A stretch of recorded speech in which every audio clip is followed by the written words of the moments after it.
Marvel Rivals has a lot of story, so I am here to catch you up as fast as I can. If you're new here, I will start with the story at the very beginning of Season 1, and we will work our way all the way up to where we are right now. If you've been here before, you are quickly going to realize I have changed the format a lot because with season soon to only be lasting 2 months, we will be getting a lot more story in a shorter amount of time. So moving forward, I think I'm going to be focusing strictly on the most important information that everybody needs to know. Because honestly, there's a ton of story in this game. I appreciate it. It's a lot of lore though.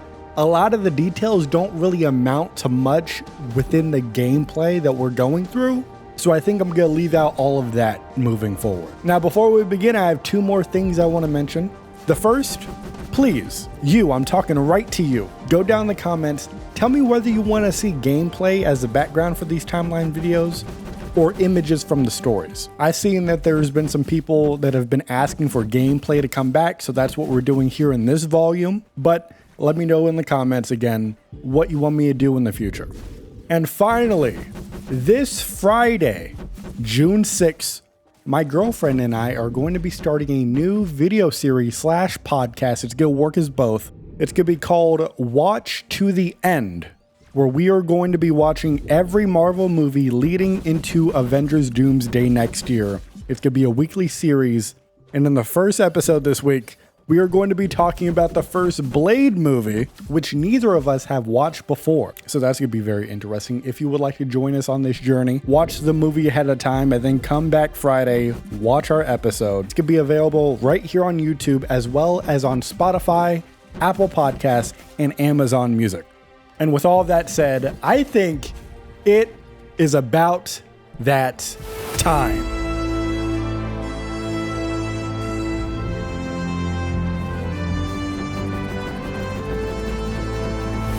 The story begins where all stories should, right at the start of Season 1, when the present day and the 2099 versions of Doctor Doom attempted to take over all of time itself at the same time.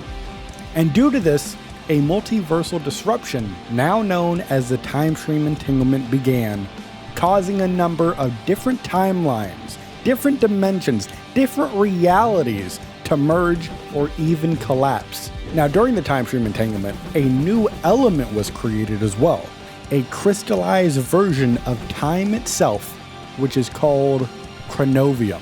And with a shard of Chronovium in his hand, Dr. Victor Von Doom approaches the ruler of vampires, Dracula, with a very interesting proposal.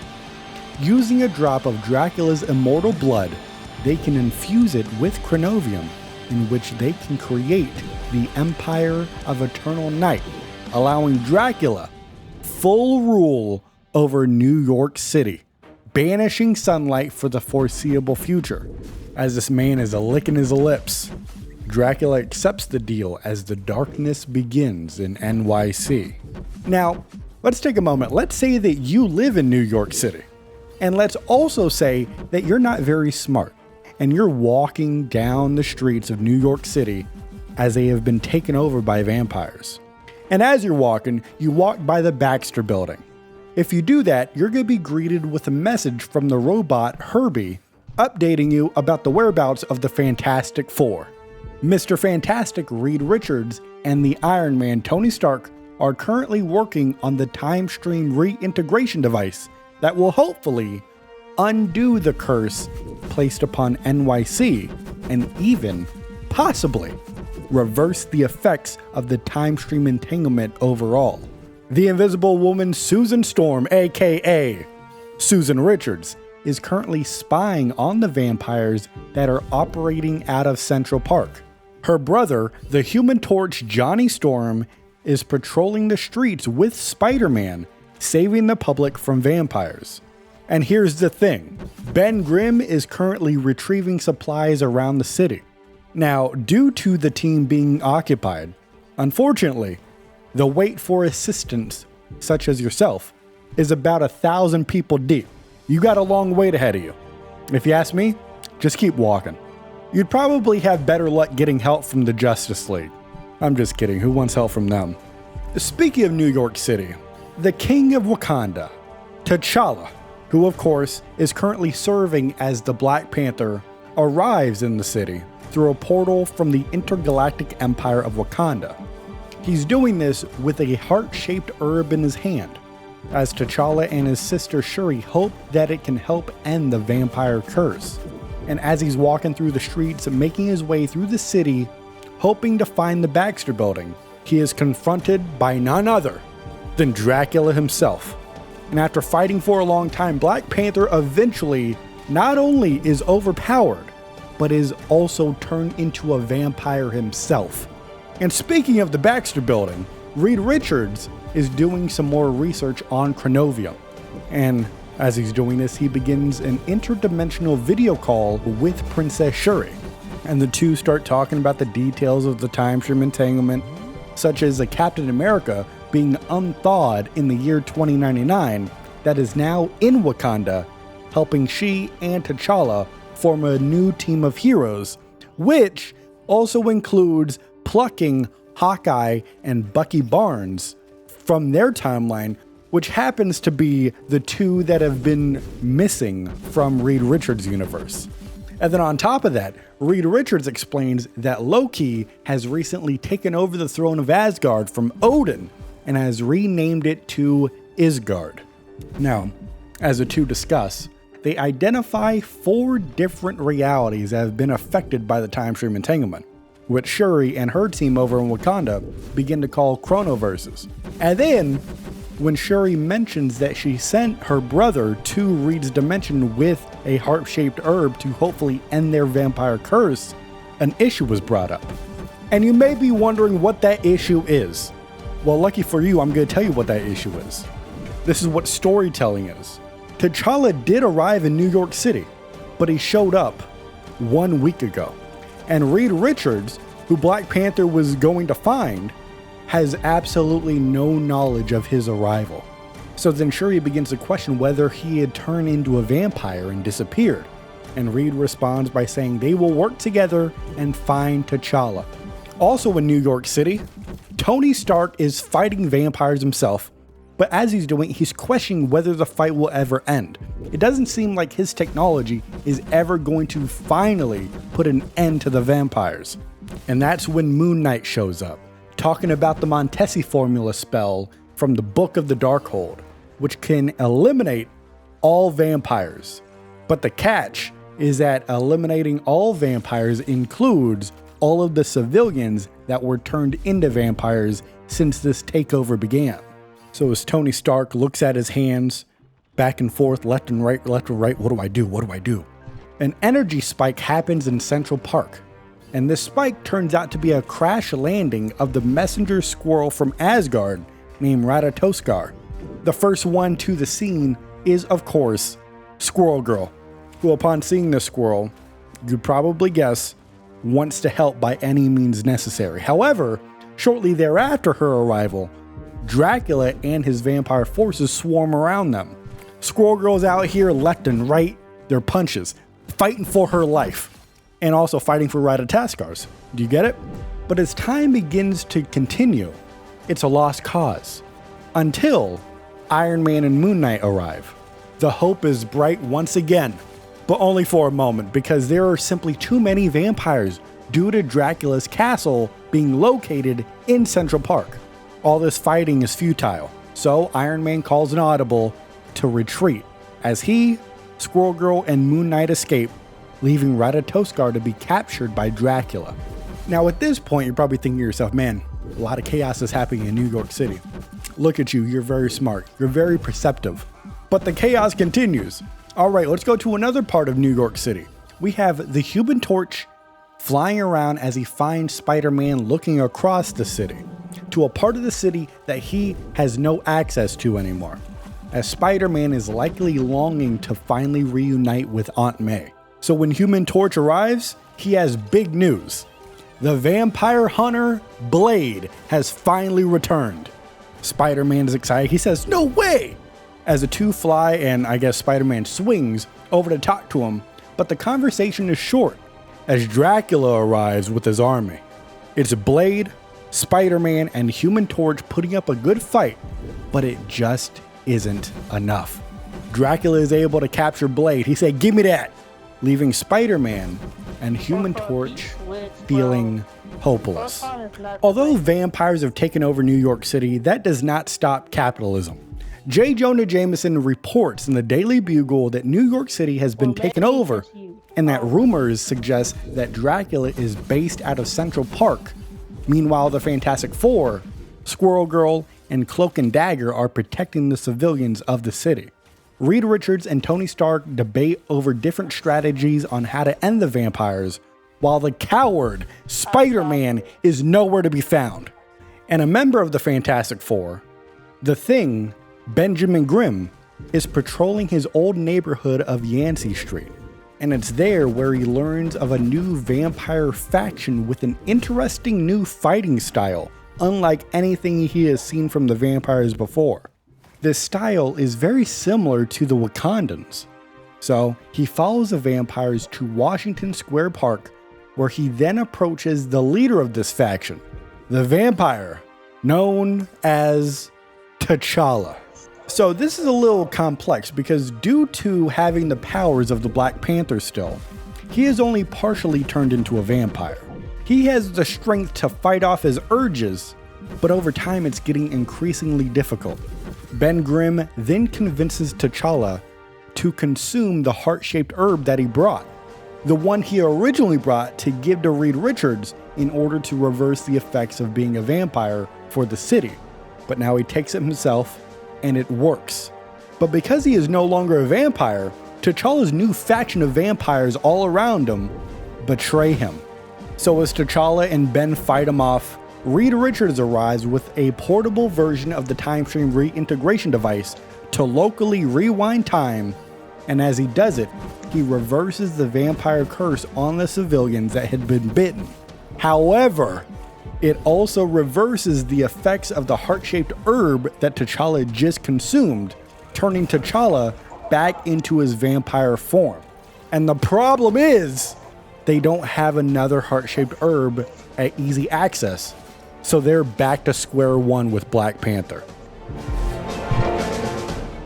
Dr. Doom 2099 writes a passage in the Book of Doom, reluctantly admitting that he is impressed with his past counterpart due to his plan in manipulating Dracula into infusing his immortal blood with Chronovium to create pure blood Chronovium, which grants the wielder immortality.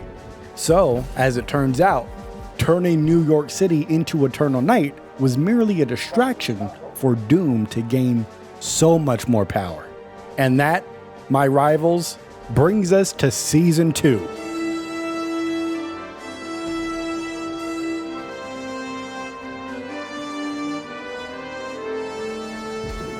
The story continues where all stories should.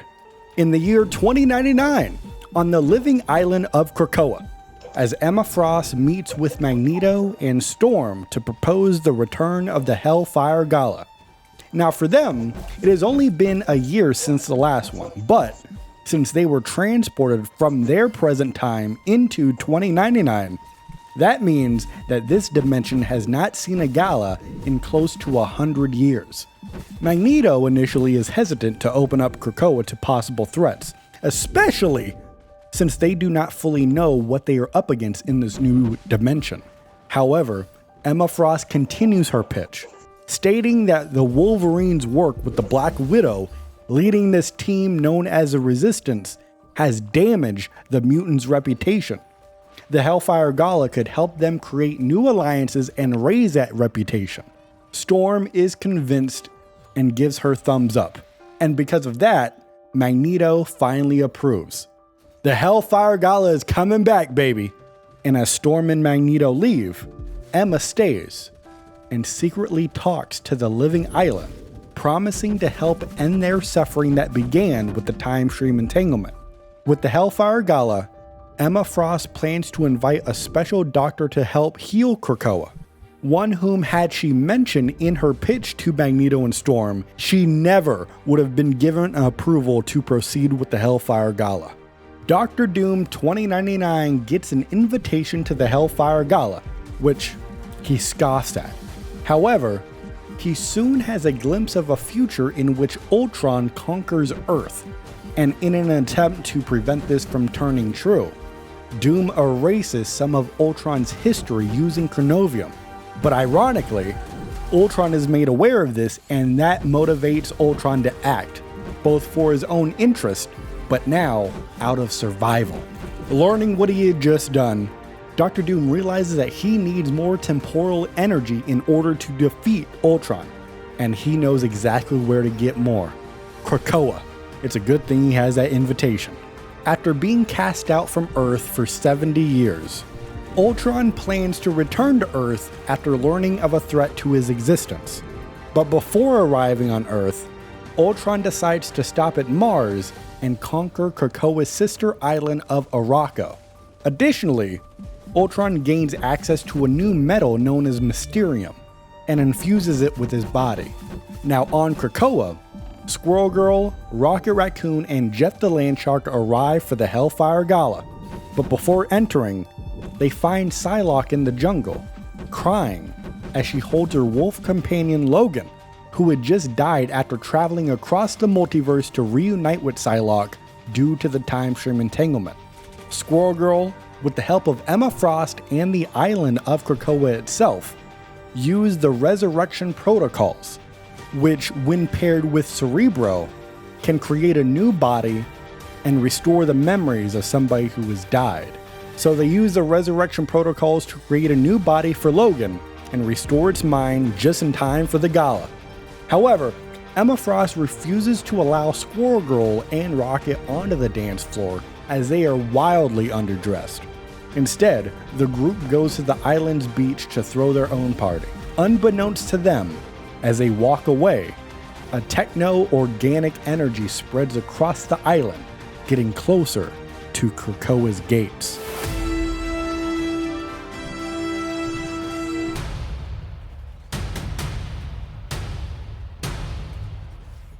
Ultron has attacked the Hellfire Gala as the front line composes of Emma Frost, Storm, Wolverine, Magic, Psylocke, Captain America, Black Panther, and Namor. With the island's fate up in the air, Wolverine realizes that the gala's outfits are not really ideal to fight. So, he, Magic, Psylocke, and Namor quickly change into their classic X-Men uniforms.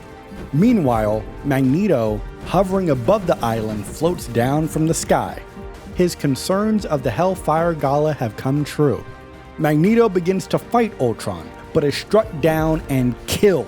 Captain America rushes to his aid, seeing that the wound is fatal, but in Magneto's last words, he assures the Captain that this is not the first time he has died, and it will not be the last. Using Krakoa's resurrection protocols, Magneto returns and reforges his armor, only to be defeated by Ultron again. This time, being infected with a techno-organic virus. At this moment, Magneto gets a psychic message, or maybe just a hallucination, of Professor Charles Xavier. Magneto asks Charles if this is how the dream dies, and Xavier confidently says, "Not today." Magneto, using his red blood cells, begins to wane off the virus as he regains control over his body. Ultron is in disbelief as Magneto rises and says, "Not like this, Ultron. Not today." Now, the only issue with Magneto being resurrected is that it had to happen in public. Captain America knows about the resurrection protocols now, but more importantly, Ultron knows the full capabilities of what Cerebro can do. And it can not only resurrect mutants, but anyone and anything. Of course, one of the leaders of the mutants, Storm, knows all of this information beforehand, so she intends to destroy Cerebro before Ultron goes any further. However, Emma Frost, Black Panther, and Captain America stop her from acting, insisting that there must be another way to stop Ultron. And speaking of Ultron, he slowly makes his way to capturing Cerebro. But Wolverine, Rocket, and Groot set up an EMP device which Wolverine grabs and sprints towards Ultron and initiates the explosion. Luckily, Wolverine's healing ability kicks in. Unluckily, Ultron's Mysterium-infused body is immune to the explosion. As some of the mutants are debating whether to destroy Cerebro or not, Ultron creates a new body, one that is now infused with Cerebro. The mutants rush to fight Ultron, and during this fight, Ultron snaps Magic's neck, killing her.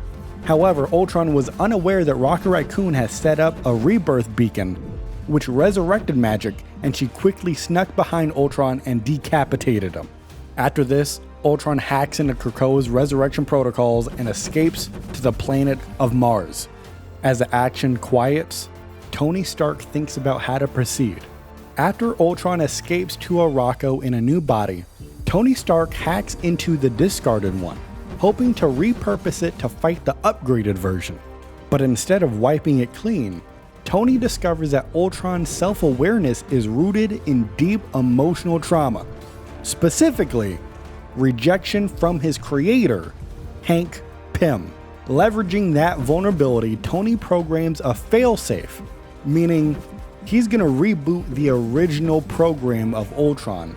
But if this Ultron harms Stark or his allies, it will erase all memories of Pym, effectively erasing Ultron's identity. Upon learning this, Ultron reluctantly agrees to help, for now, hoping to prove his worth. But he quietly vows vengeance once he breaks the safeguards, leaving Tony unsure if he saved the world or doomed it. Now reborn as Xtron with a techno-organic body and wearing Cerebro, Ultron returns to Arakko and taps into Krakoa's chrono energy, linking himself to the living island and planning to use this power to conquer not just Earth, but the entire multiverse. He's confronted by Warlock of the Technicari. I don't know if I pronounced that right, we'll just call him Warlock. Not Adam Warlock though, who reveals Ultron used their stolen virus to assimilate Arakko. So they begin to battle, and the battle escalates when a Dominion-level Phalanx entity intervenes, but Xtron defeats it using Pym particles, reducing the godlike being and capturing it for future use. Xtron then immobilizes Warlock as a living warning and sets his sights on traveling back in time to confront and potentially destroy his creator, Hank Pym, once and for all. And back on Krakoa, the living island is unsure if the 2099 version of Doctor Doom can really be trusted, despite being brought here by Emma Frost to help Krakoa heal. And that, my rivals, is the story so far. Of course, all throughout the rest of season 2.5, we're gonna get some more gallery cards, more story. We're gonna update this as we go on, but for right now, that's where we're leaving off. That's why we're fighting on Arakko this season. That's why we're able to play as Ultron to fight Ultron, because this is a rebirthed version that is helping the heroes. If you enjoyed this, please leave a like. It would help grow the channel. It helps grow this video. I would appreciate that very much. If you want to go even further, super thanks are available. YouTube channel memberships are available. And leave a comment. Let me know, what do you think of season 2 so far? Are you enjoying it? What do you think of the new map? And of course, like I said at the top, new series. We will be watching every Marvel movie in a new series called Watch to the End. We would love to have you join us. We're going to be watching Blade, so watch that before Friday if you want to know exactly what we're talking about. And I thank you so much for watching this video, but you have to remember, even though I thank you for watching, you and I, we are rivals till the end. And it doesn't matter if you tell me that I could transport over to Mars so I could live on Arakko by myself and avoid traffic. I am never going to forget that.